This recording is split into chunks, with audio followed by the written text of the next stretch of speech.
Greetings, sentient beings, and welcome back to Punkworks. Really quick, wanted to let you know. Alright, I know I promised you guys a big giant Dyson swarm, and this doesn't look like a Dyson swarm, obviously. So a few things. I'm kind of deciding whether or not to move into 1.9 or not. I have downloaded it and installed it, and I backed up my 1.8.1 save. And I checked it out, and one thing that's holding me back from just moving straight into 1.9, because Interstellar Extended works perfectly in 1.9 as far as I can tell. No issues that I've run into running Interstellar Extended. But Copernicus, they spent all that time, the whole team at Copernicus spent all that time and effort into, updating Copernicus for 1.8. And then they just drop 1.9, and it's like, really?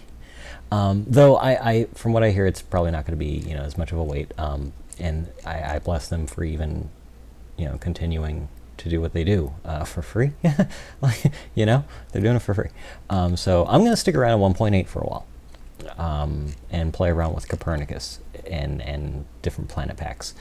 So this thing right here, I promised you guys an Eve mission a while back. So what you're looking at right here is the Eve mission. This is going to be a single stage to Eve and back. And I'm going to get me an ocean sample while I'm at it. To power it, I've got basically one of these. It's a positron antimatter reactor, that bad boy right there. And it's scaled to 1.3 meters. Max power outputs 5,061.8 megajoules. It's pretty hefty, and I got it tucked, inside this fuselage right here, because it's like warp coil, and then like a bunch of structural parts. Let me get that out the way there. A bunch of structural parts, so I just figured it'd be fine to just kind of tuck it inside for balance issues. And I'm not going to pull it out because I had to balance it really well. But basically, it's this reactor right here, and a thermal power generator, warp core, and some turbojets. So let me remove this reactor now. Take that off. You can see what we're at. 5 gigawatts of power output. Radiator max dissipation 5.45, because I'm using these badass graphene radiator winged edge short helios and these graphite radiator skin wrappers. These are scaled down quite a bit, and I just kind of threw 4 of them on there, and then a couple, 4 of those, and then there's like a radiator there. And then there's more radiators, 2 more tiny ones tucked in right here and right here. Presumably, I can pipe more heat into those to break off any ice that might form around the parachutes during a re-entry. And yes, this thing is capable of taking off and re-entering just fine. Anti-gravity and thermal turbojets combine to make a wicked cool vessel. So it's all 3 of these jets are getting their power from the antimatter reactor. Okay, so these being further away don't get as much power. Most of it's concentrated here. So basically, this is for VTOL takeoff, and then this will switch up. If we do that, this will flip up, and we just turn these off, and this will power us straight on forward. Let's see here. Let's go ahead and VTOL that back down. You can see it's nice and balanced. Now, as fuel and stuff runs out, because it's carrying 11 tons of hydrogen peroxide. That's my favorite for turbojets most of the time, is hydrogen peroxide for my chemical propellant when I switch them. It's carrying 11 tons of it. That's 8,000 units. It's 11 tons of hydrogen peroxide. And as this, moves, it's going to shift back, going to shift that center of mass. It's going to shift it. So I basically threw a couple of these robot controllers on here, one in the front here and one there. So this front one right here controls that engine, and this back one right here controls this engine. And what they do is that they adjust in increments the amount of thrust that they provide. So it's just scales down, and basically I can just step through to adjust, where I need to be, and I can move it manually if I need to as well. If I need to, adjust where I need that needle to point. So, and you can just set your presets, type it in down there, and it's all good. Radio. All right, so let's fill this back up. And yeah, so that you know, you just pop that open and go through those, cycle through those. This will hold, let's see, 1, 2, 3, 4, 5 Kerbals total, and it will be able to refuel itself, hopefully anywhere, basically through atmosphere and ocean extraction. That's right, ocean extraction. I got all this weird doodadness up here. And you know these are quality parts. The Cyrillic there tells you. Got it with all the dials and the knobs and the things and the tanks. What this is going to do is allow us to refuel on any ocean or atmosphere that we might encounter, as far as making more hydrogen peroxide. As far as reactor fuels, positrons, I got those in these tanks right here, and wanted to point out really quick, Bose-Einstein condensate obviously is your best choice there for storing your positrons, and the amounts were scaled down in the last update there to make them a little bit better, because they really held too much. But these rings, I feel, are still in need of a little bit more balance. I don't want to like criticize or anything. I'm not criticizing. I love these things. I just think that you know, in the name of balance, this Bose-Einstein condensate scaled down to 9.5 meters. Total full, it weighs 1.3 tons, holds about 17 positrons. This ring at 1.25 meters, it holds 31 positrons. You know, I mean, we're talking milligrams of positrons, but it holds basically twice as much positron matter there, or antimatter. But the whole part itself still only weighs 1.7 tons. So, you know, you got 1,700 kilograms and 1,300 kilograms. So this is just like 400 kilograms more than this one, which, I mean, maybe that's correct depending on what is being used in there and all, as far as machinery and insides and stuff. But I think this should be a little bit heavier, maybe, or maybe not. I don't know. I'm rambling. Anyway, the point of this whole thing is to show how these turbojets, though not directly connected to a reactor since they're thermal, and I got a really powerful, you know, it's 5,000 Kelvin in the core for that reactor once fully upgraded. Let me show you what it can do in combination with the warp drive, so that you can be sure that when you're using this mod, you can build the most ridiculous interstellar sci-fi vessels you can imagine. Check it out. Okay then, let's go ahead and go to Eve with this thing. Now I want you to notice the engines alone will not lift this off the ground at Kerbin. Try as you might, it's just not going to happen. So as with most anti-gravity vessels, first engage your anti-gravity. So we'll go with auto hold altitude. Now I did forget to put oxygen on this thing. I meant to store some in there just for the sake of having it, but yeah, we don't have any. All right, so we get to, you know, auto hold altitude. Should give us just enough buoyancy to bounce. Go ahead and raise our landing gear up. There we go. Okay, so we are now buoyant. So we can now turn on our engine and happily float away.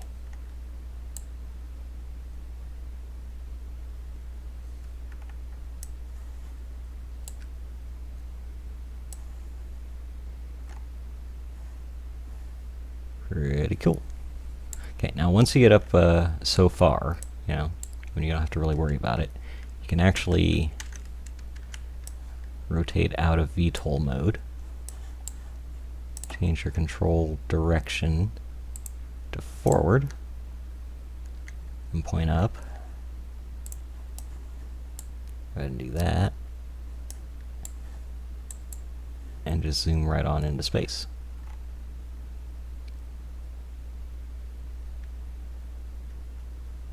Now notice your engine will not fire while your drive is charging, since I have the same reactor producing electricity as producing heat for these thermal turbojets. So the engine won't actually fire until the drive is no longer using it. There we go. Power requirements drop, and there's a little bit of thermal power left over for the thermal turbojet. And from here you can actually time accelerated. It's super stable. There are no wings on this thing whatsoever. It's all reaction control, reaction wheels holding it together. So you can safely time accelerate it all the way up. And of course, on a planet, it'll hover and do that sort of thing. So that's definitely your go-to there for a, planet-hopping interstellar kind of vessel. Oh yeah, ran out of atmosphere since we're actually in space now. Okay, that was pretty cool. Then just kind of activate the drive and drop out of warp somewhere in orbit is generally a good idea. Okay, let's go to Eve. Where's Eve at? There's the Eve. Set target. Start charging. And yeah, it's pretty simple. Some updates to the flight there in Interstellar Extended to the warp flight. So the only reason I'm not cutting away to show this to you is because I actually want to show you how super silky smooth the warp flight is now. We got space Cadillacs up in here, guys. Space Cadillacs. Yeah. Okay. Drive's almost charged. Let's go ahead and time accelerate. There we go. Alright, drive's charged. I'm going to turn the engine off. And go. And go faster. And go faster. Alright. 5 times the speed of light, and I'm going to bust a barrel roll. How you like me now? And there's Eve. Oh, we just flew right by Eve. I should probably deactivate the warp drive. Okay, so busting said barrel roll probably wasn't the best idea since I lost my target, but you get the idea. we're more or less here. Let's point inwards towards the planet. Flip around. I suppose I could have tried to be cool and like actually done that flip in warp. That would have been fun.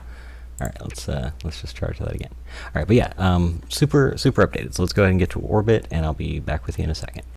Okay, I picked a nice good spot over Eve, about 150 kilometers up. Should dunk us into the ocean right there. So what we're going to try to do is basically kill all of our velocity. So let's go ahead and do this. This is just kind of a thing for me to mark, see exactly what we're going to need. Yep. Let's just keep doing that. There we go. Cool. Okay. 2,600 meters per second is what we're going to need. Let's go ahead and switch to hydrogen peroxide. We have 21,000 meters per second of delta V. It's our 11 tons of hydrogen peroxide. It's 20,000 meters per second, but it's like 188 kilonewtons of thrust, so not the greatest. All right, let's go ahead and fire.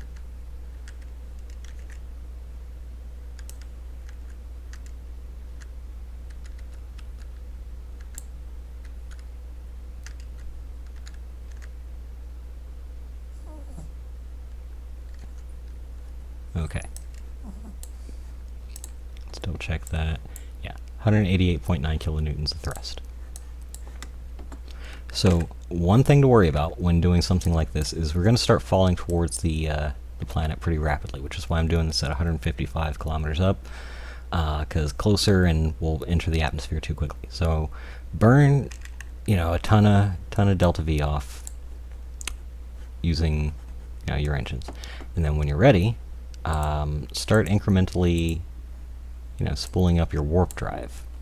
Go ahead and charge that. Oops. Okay, so 65% is going to give us a lot more thrust-weight ratio than you would normally get. And it's also going to start pushing us away, so it's going to keep us above the atmosphere while also allowing us to burn off velocity. So we're slowly cooking that off. Now, with the antigrav on, this thing weighs less, so you have more thrust-weight ratio. Now, if I were to kick this up to, say, 85%, it's going to take a minute for it to spool the warp coil up, so engine will kick back on in a second. There we go. Now, for that same amount of thrust, 188 kilonewtons, we are now getting... it's the same amount. Why didn't that change? That should have changed.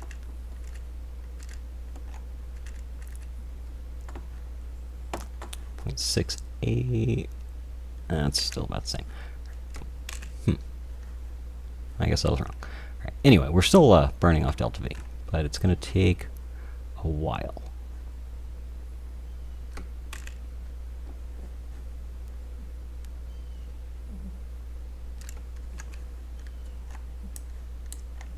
So physics time warp, the regular time warp would probably be a good one for this. So let's go ahead and do that.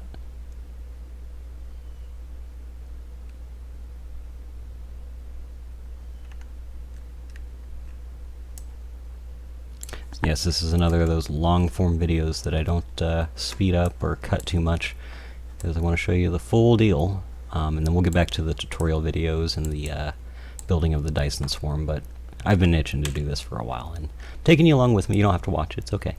I completely missed the target there, so probably gonna have to adjust. Oops. Right, we don't really need that anymore. 176.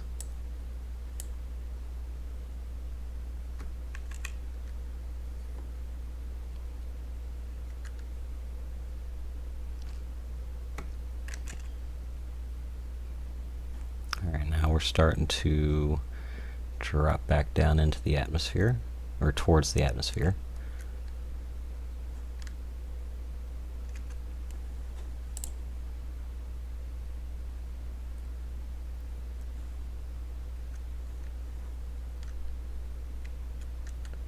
Oops, forgot I had time sped up while I was doing that.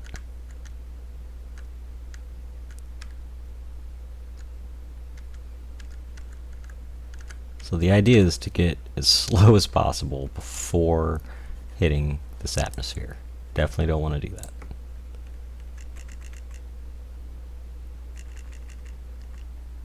Whoops, forgot not to time accelerate with that. So that got us pretty close. Got about 33 kilometers to go before we hit that atmosphere. We're going pretty slow though, so we should be almost okay.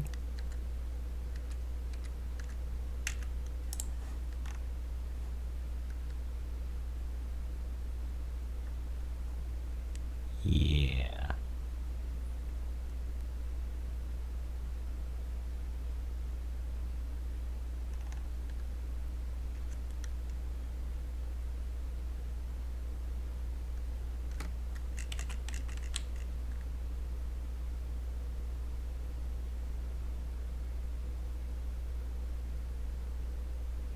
Okay, I will cut back. Oh, I guess we're hitting the atmosphere now. So we just breached atmosphere of Eve. It starts at 100 kilometers. So we are in the atmosphere. So I guess I didn't even have time to cut. Alright, so we're at 80 kilometers, 79 kilometers. We are still dropping. We are still burning hydrogen peroxide. Still about 85% on the exotic matter. Let's go ahead and open this window up real quick so you can get an idea how the systems are looking. 361 megawatts of power for the warp drive, and then thermal power is going to the Pelican nozzle. 4 gigawatts of thermal power to the Pelican nozzle. That's what gives you that delta V right there.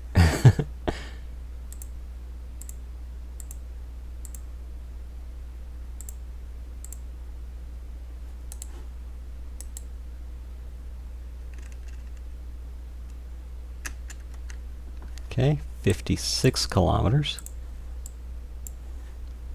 55. We're starting to get burned now.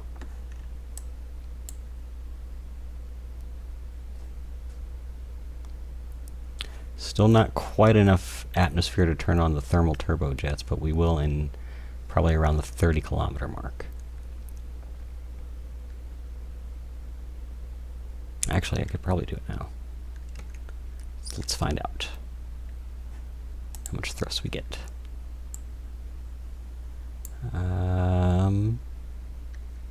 Ooh, quite a bit. Look at that. 180, 200. Oh yeah. Loving that. Good stuff. So now we were just burning intake atmosphere. And from here I can actually turn the warp drive off. And we are still slowing down.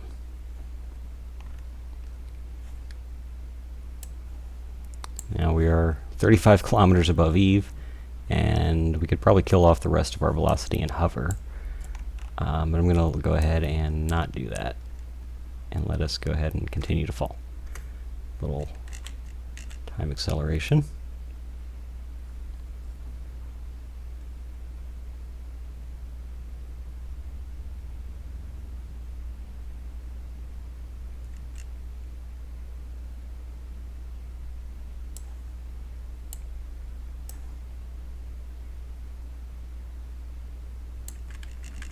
Oops.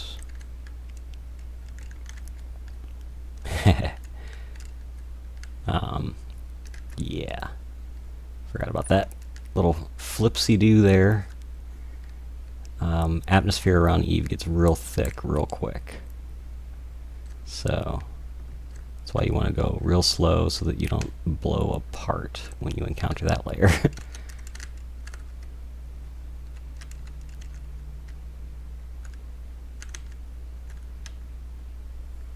As I spin out of control.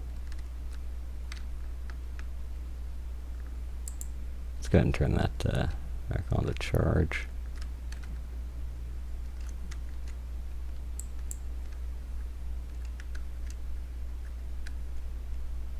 There we go.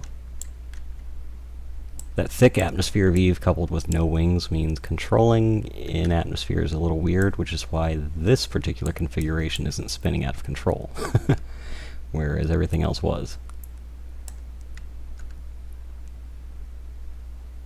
Alright, now that we've gotten control back, we're going to go ahead and aim for some water. Let's go ahead and aim for that water over there.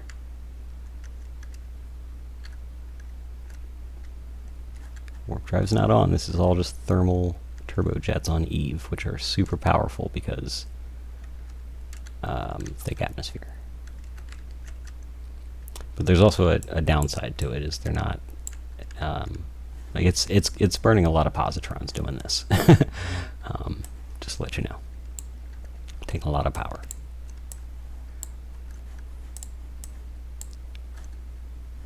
Okay, so I'm going to cut away, and I'll be back once I'm over here in the water. I won't make you watch this slow crawl, because it is going to be a slow crawl. Can't supersonic around in this thing on this planet. But despite a little bit of turbulence that we survived, I think it did pretty well getting here. Not too shabby. Not too shabby.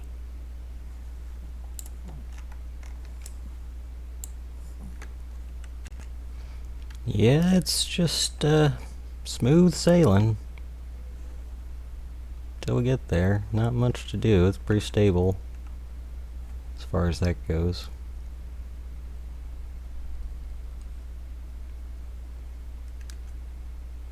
Just, you know, slowly making our controlled descent.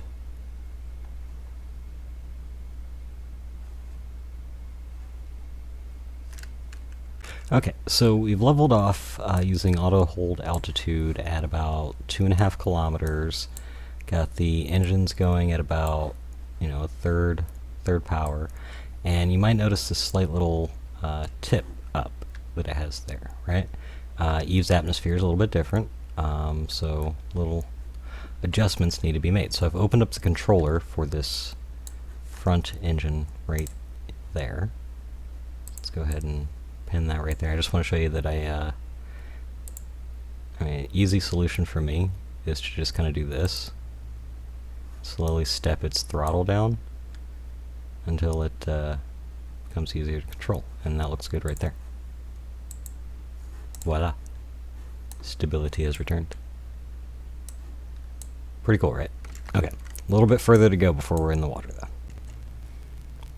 Topping out at about 65.67 meters per second. It's taken a while. It's definitely taken a while. I don't know that I would really want to go super fast in this atmosphere anyway. Alright, we're almost to the shoreline. There we go. Passing over that shoreline. Start to pitch down a little. This is kind of reminiscent of a lot of those space fighter games where you're slowly thrusting towards a planet. It's because your antigrav's on. It's because your antigrav's on, keeping you from blowing up. It's great. This is very. I don't know, there's a lot of games I suppose I could compare it to right now, but I won't.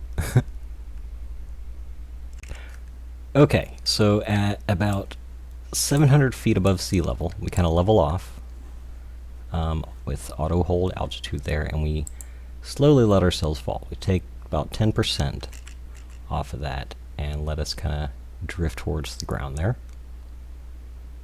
Now, mind you, if something goes wrong, I do have parachutes. But if something goes wrong, I don't think those parachutes are going to help.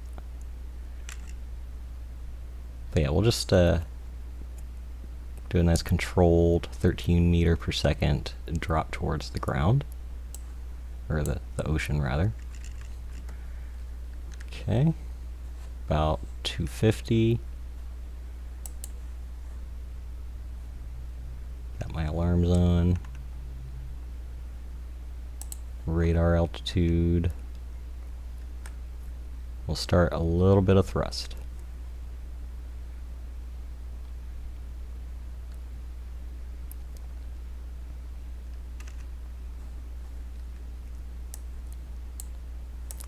You can just barely see the exhaust coming out of there.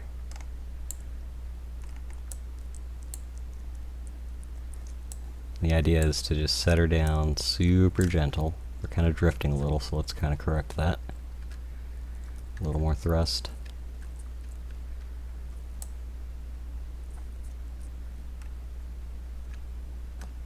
Okay, do the burn.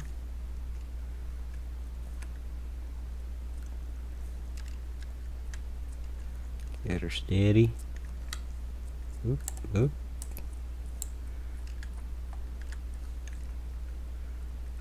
A little too much on that.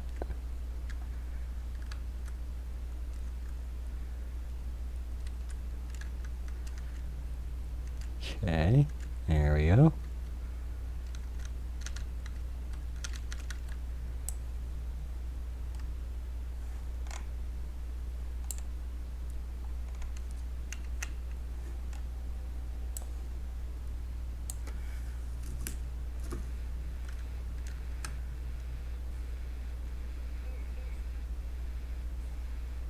Four meters per second, 5 meters, and touchdown.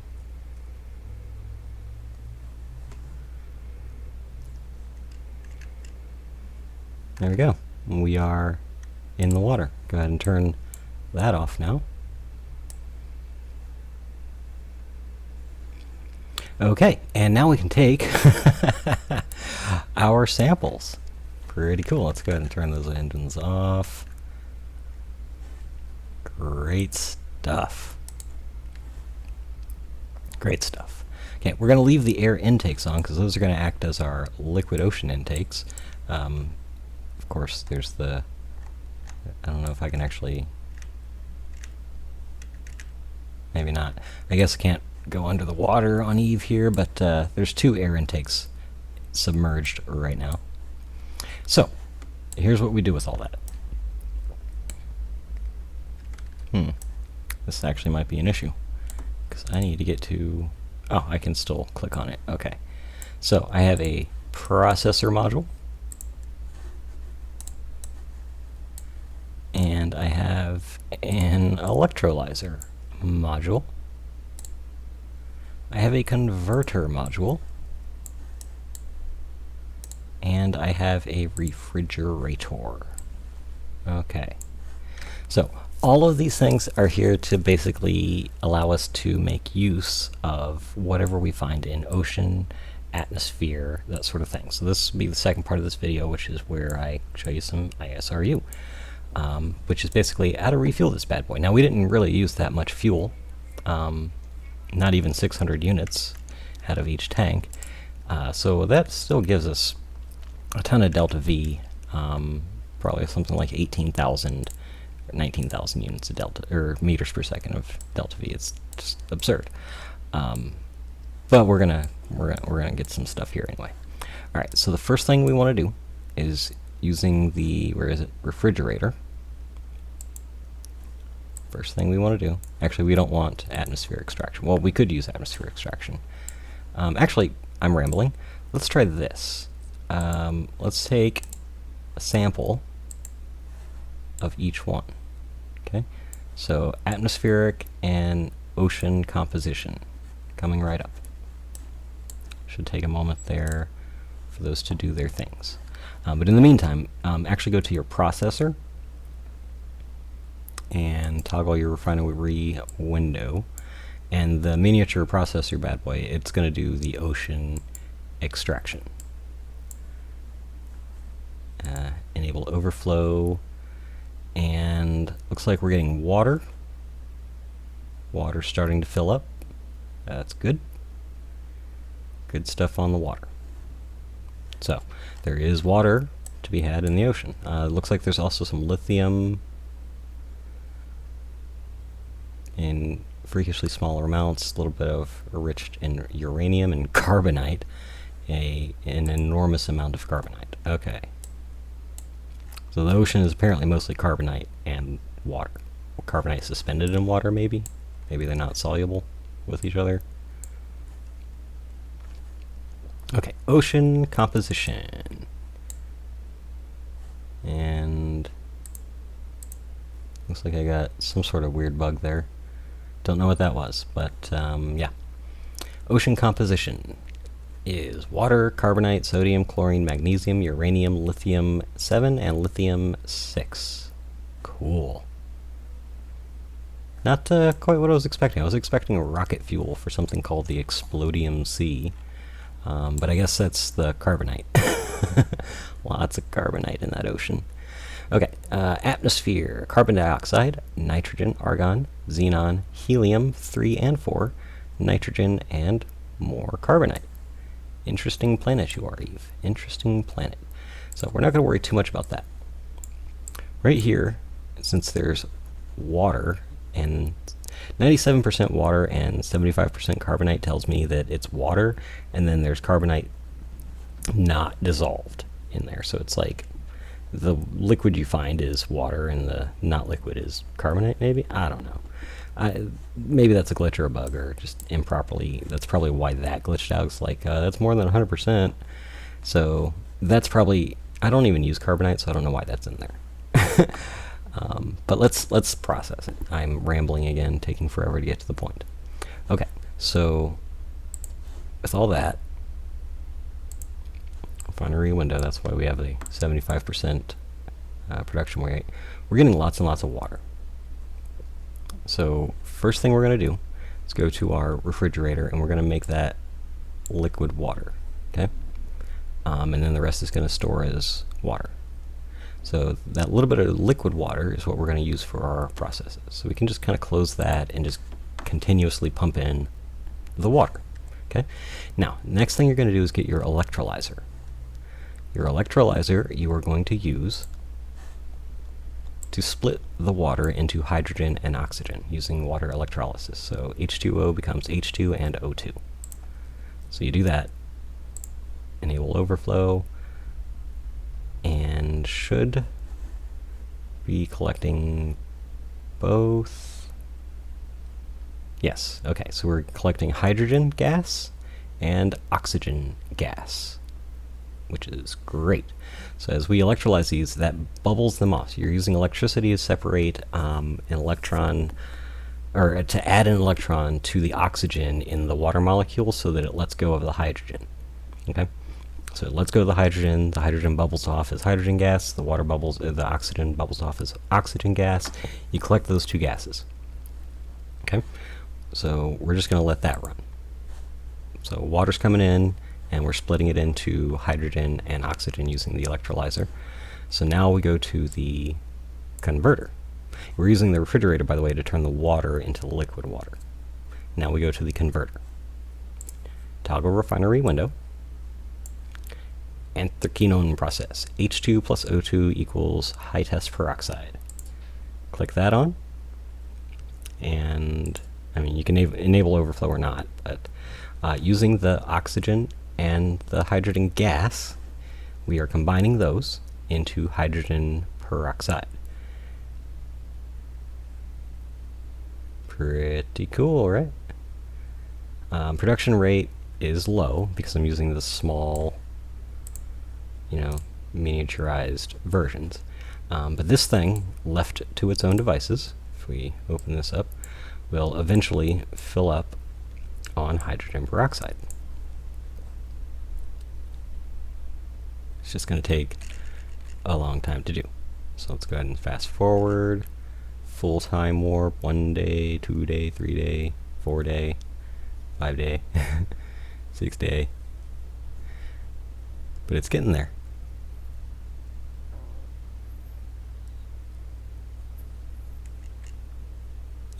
Days. Okay, we're closing in on a month now. There's that. Okay, 29 days, and we have harvested enough hydrogen peroxide, water, oxygen, and the works there to make us happy. So we're nice and full up on everything. We could probably store a little bit more water, but yeah. Alright, so let's go ahead and slowly turn our things off. Let's turn off the electrolyzer. Toggle refiner window. Deactivate electrolysis. Okay. Deactivate hydrogen peroxide production.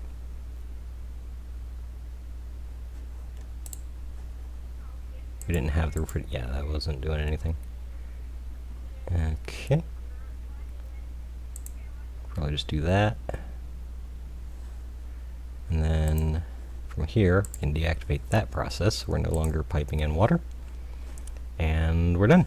We have accomplished our mission of sampling the ocean of Eve, converting it into fuel.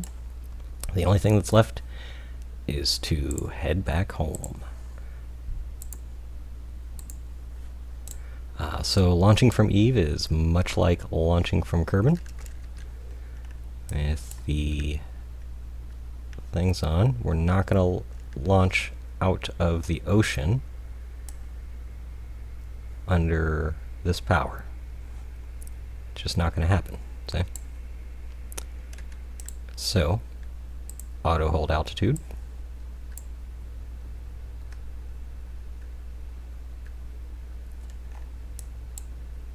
And then the engine will kick on as soon as we're ready to lift off.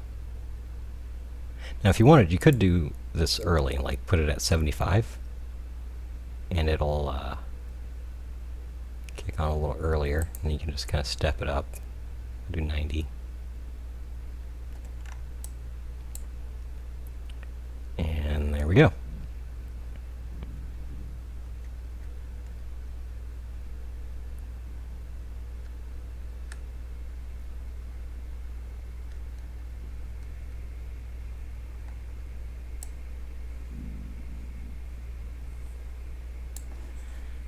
Houston, we have liftoff.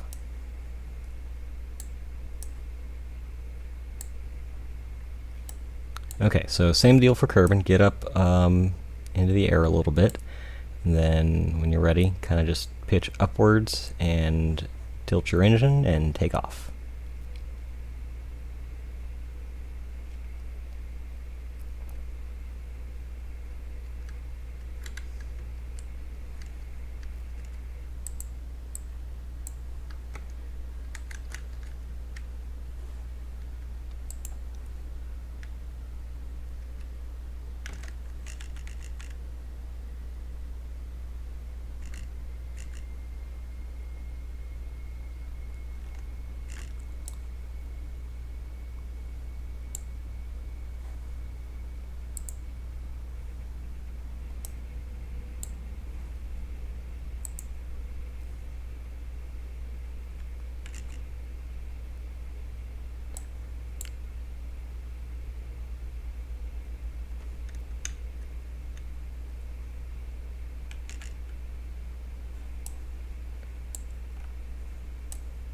don't want to go too fast because Eve is a dangerous place to go too fast.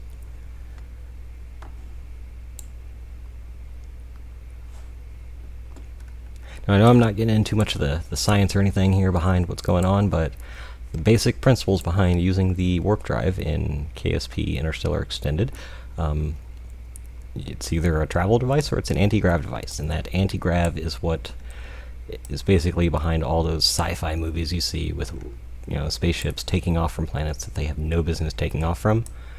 This is how. Okay? And if you're like, oh, but the antigrav is so unbalanced or whatever, well, I mean, it's pretty balanced. It's pretty balanced. It's very easy to control. Just, it does take a while. Okay, I'll see you back in pretty much when we're about to land on Kerbin. Radio, we are around the Kerbin. Warp put us in going, whatchamacallit, clockwise instead of counterclockwise, just because of where I dropped out of warp, and so I just kind of went around the planet, and we're gonna see about getting to the KSC. Yeah, so let's see if we can make that happen. Same deal as before, just burn off as much velocity as possible. About 138 kilometers above the atmosphere.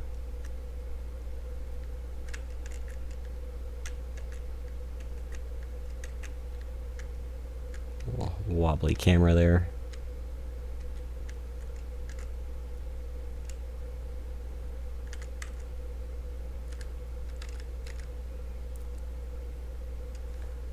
Right.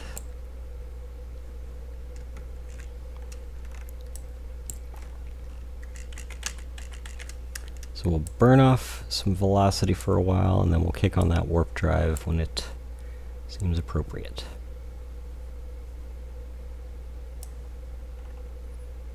And again, if you're just watching this video and this is the first time you watch one of my videos, they're all different, and I try to cover something different in every one. Sometimes you'll see things repeat because I do like using a lot of the same things, but in this one I'm showing you technique for warp drive for landers. Basically, you know, fly from Kerbin, land on Eve, take a water sample, fly back, land on Kerbin, all in a single stage, with the ability to refuel. Oh no. Yeah. I didn't think about the possibility of running out of positrons. Test runs, this thing totally made it just fine without running out of positrons, but I most definitely did not bring enough this time. So, yeah. I guess it's time. That's because we're a lot heavier than we were when we left, that's why. Whoops. I guess it's time to see if those parachutes work. They probably don't. But we're going to find out.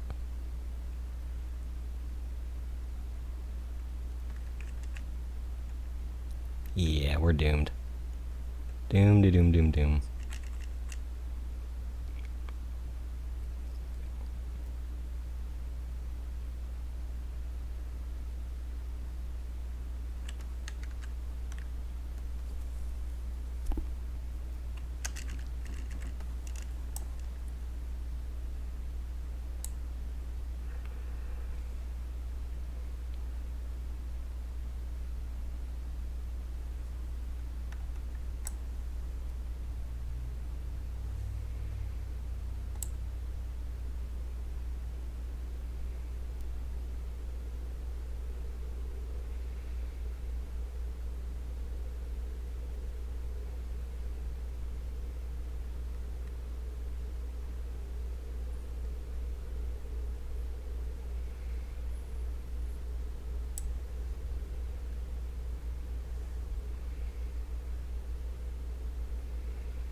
that wasn't good.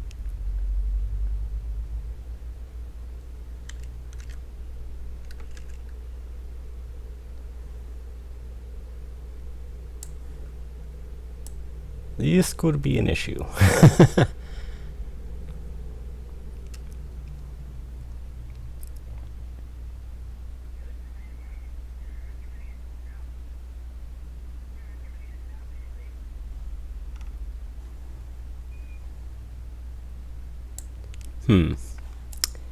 Yeah, that engine's not going to do us any good without a reactor. I suppose a backup reactor on that front section might not be a bad idea, but that would make it heavier.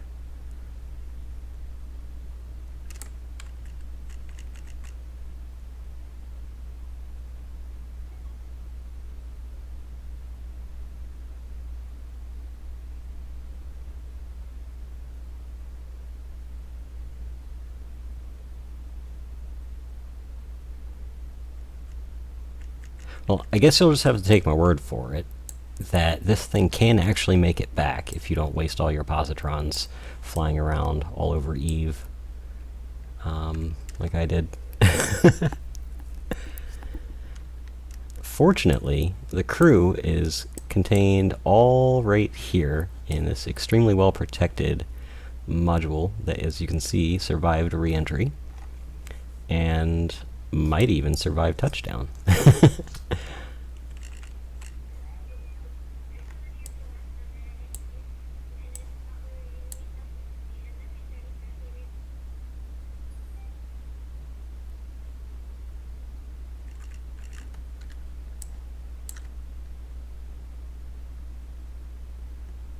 Ooh, we lost a crew member. We lost a Kerbal. Oh, that's not good. That's so not good. 4 of the 5 Kerbals survived. Our engineer, sadly, has perished. We were able to return a sample of hydrogen peroxide and oxygen obtained from Eve. That didn't go so well. Alright, stay tuned for the next episode where we build a Dyson swarm. Thanks for watching, folks. Peace.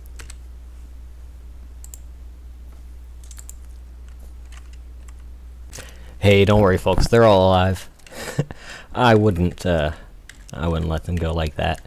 No, no, no. Definitely alive. Just go ahead and revert that flight.